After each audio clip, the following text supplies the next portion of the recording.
are live. Welcome to another episode of Europa Rediviva. Today I'd like to talk about the subject that I started 2 episodes ago about the civilizational states. So basically my point then was that, of course it's not mine, I'm just reproducing what I'm hearing from the other side of the bubble, from the other side of the world. The new world paradigm will be shaped by civilizational states. This is the so-called axis of evil of Russia, China, Iran, North Korea. Well, in case of North Korea, it's a bit more complicated because it is just the northern half of the Korean people which had been trying to escape colonial subjugation, and that led to a war that has still not yet settled. But anyway, at least in terms of Russia, China, and Iran, it is obvious what the civilizational aspect of it is, because they're all the descendants of great empires. They preserve the legacy of those empires, and they have created civilization around them to a certain extent.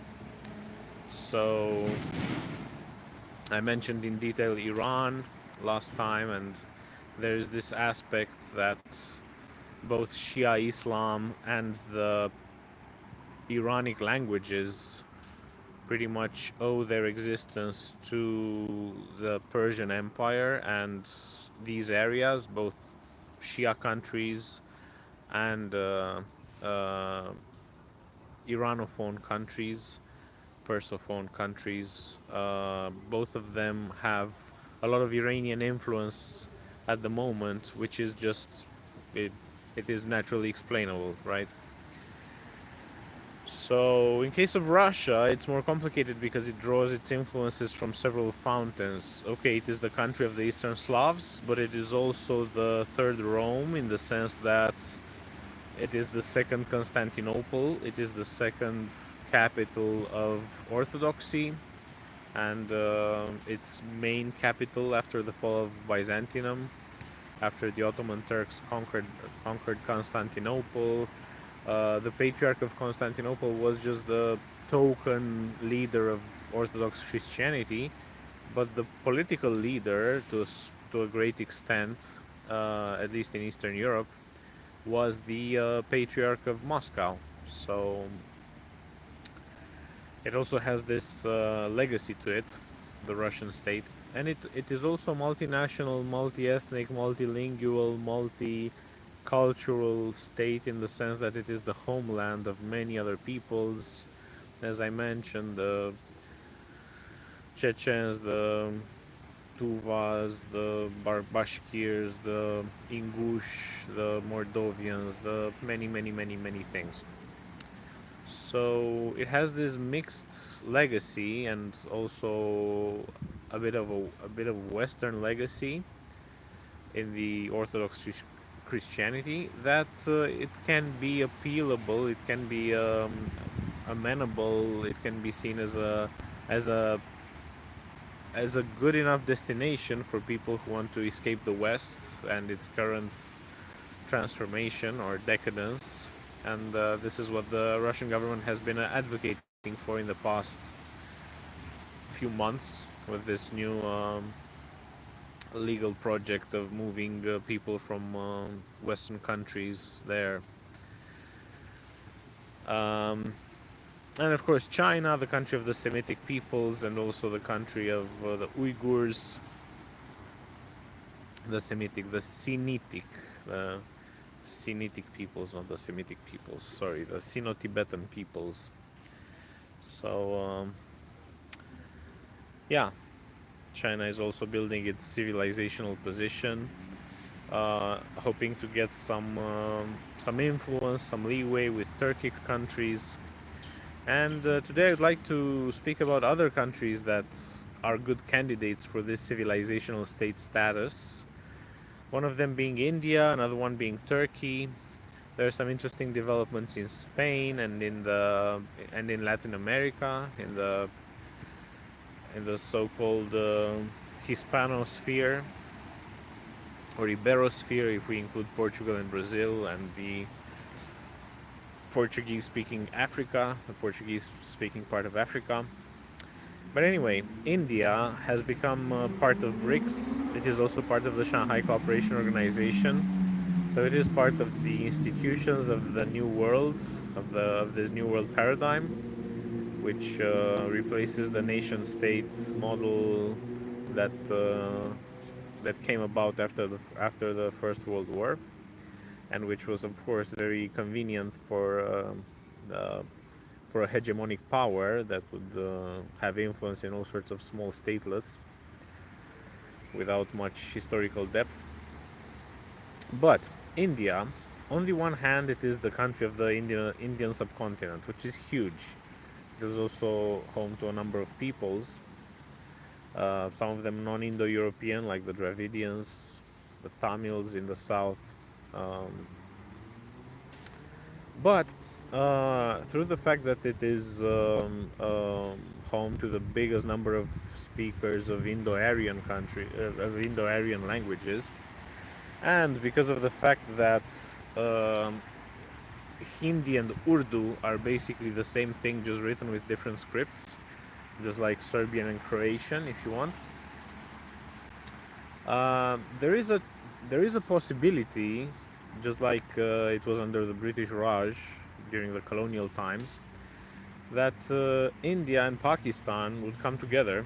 I know it sounds crazy right now because they have the religious dividing line, but if India were to imagine itself as a multi-religious country rather than just the country of the Hindus, then there would be no problem cohabitating with other people who speak exactly the same language. They just write it differently and they have a different religion.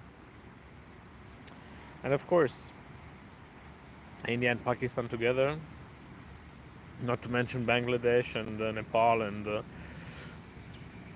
the other countries that broke away from the British Raj, from British India, those would make a huge. India is already the largest country on earth in terms of population, but it would have a huge influence on the world if these countries united, these countries which share the same heritage. And in the case of Turkey, it is doing some very interesting things. It is an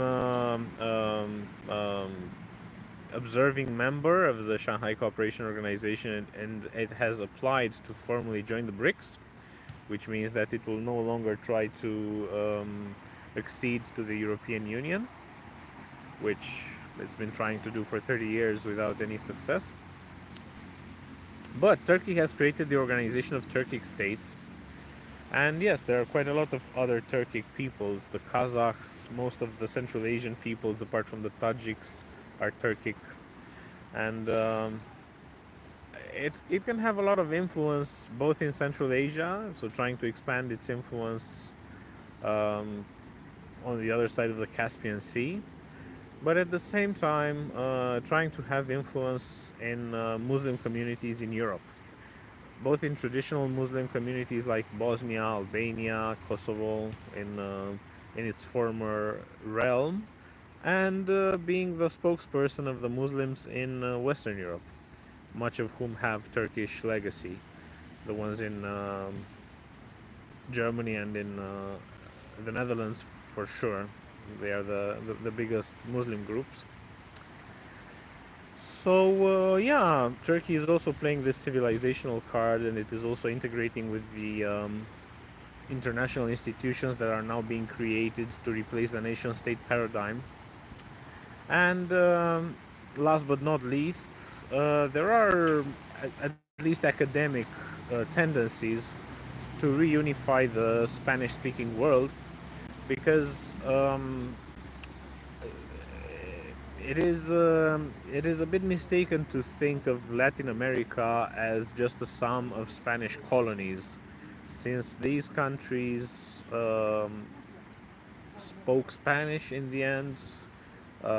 They admixed, so the Spanish settlers admixed with the locals, and they created peoples which are basically Spanish, which at the time of their secession were basically Spanish. They were citizens of Spain, of Imperial Spain, and they had no significant difference whatsoever with people from the peninsula, in the sense that they were Catholic, they spoke Spanish, they had pretty much the same outlook. What happened with the breakup of the Spanish Empire was that just like Great Britain managed to defeat Spain in Europe and to become the maritime hegemon of Europe, so did the United States with its with the colonies, the European colonies in the Western Hemisphere, owing to the Monroe Doctrine and supporting these national movements through the Masonic lodges, just like it happened in the 19th century in Central and Eastern Europe with the formation of the nation states through the Masonic lodges. Something similar happened also in South America, and they spread around this legend that the Spaniards had killed basically all the inhabitants, all the native inhabitants of those lands after having conquered them, which is obviously not true. I mean, it's demonstrably false because the percentage of indigenous people in Latin America is huge compared to the Anglo-Saxon part of the continent. So it's obvious that the British just did an exercise of projection when they claimed this leyenda negra, as it is called, this black legend that the Spaniards had wiped out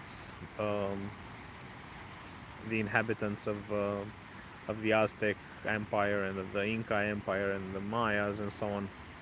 Given that the genetic admixture of the current inhabitants of Latin America is obvious, it is obvious that that there's been a lot of inbreeding between the European and the native populations. There are still a lot of people speaking their ancient language, the language before the Spanish conquest, like the Quechua speakers, which does not happen in the northern part of America, where the English pretty much managed to wipe out the majority of the Native Americans in the current United States. So this has been taught throughout the decades to the inhabitants of Latin America, that Spain has been this oppressor and that it had wiped out the indigenous people and so on. But more and more people, more and more academics from Latin America are starting to promote this alternative theory, the fact that this was all just British and American propaganda, and that they are all just one people, basically, the Spaniards and the Latin Americans. They have the same language, they speak the same they share the same religion, they have the same language, they have similar philosophical outlooks, they are equally modern. You can look at the Latin American novel of the 20th century and draw from there the conclusion that these countries are equally, if not more, developed culturally than mainland Europe. So there is no reason why they should be under the yoke of the North Americans, of the Anglo-Saxons, both the Spanish in the peninsula in Europe and the Hispanics, as they are called in Latin America, and that they should unite, and they should, of course, not politically under Spain anymore, but just have some sort of political union, just like the dysfunctional European Union tried. But here we would have the same language, the same culture, the same religion, so a Hispanic Union would be probably a much more sustainable political project, political undertaking than the European Union currently is. And yeah, there are probably more of these civilizational state attempts than the ones I've mentioned so far. But you get the idea of what this new paradigm might bring, and how this Anglo-Saxon hegemony can be counteracted in different parts of the world. So this is what I wanted to tell you today, and as always, if you like what I do, like, share, subscribe, comment, send my video to a friend, and until next time, bye.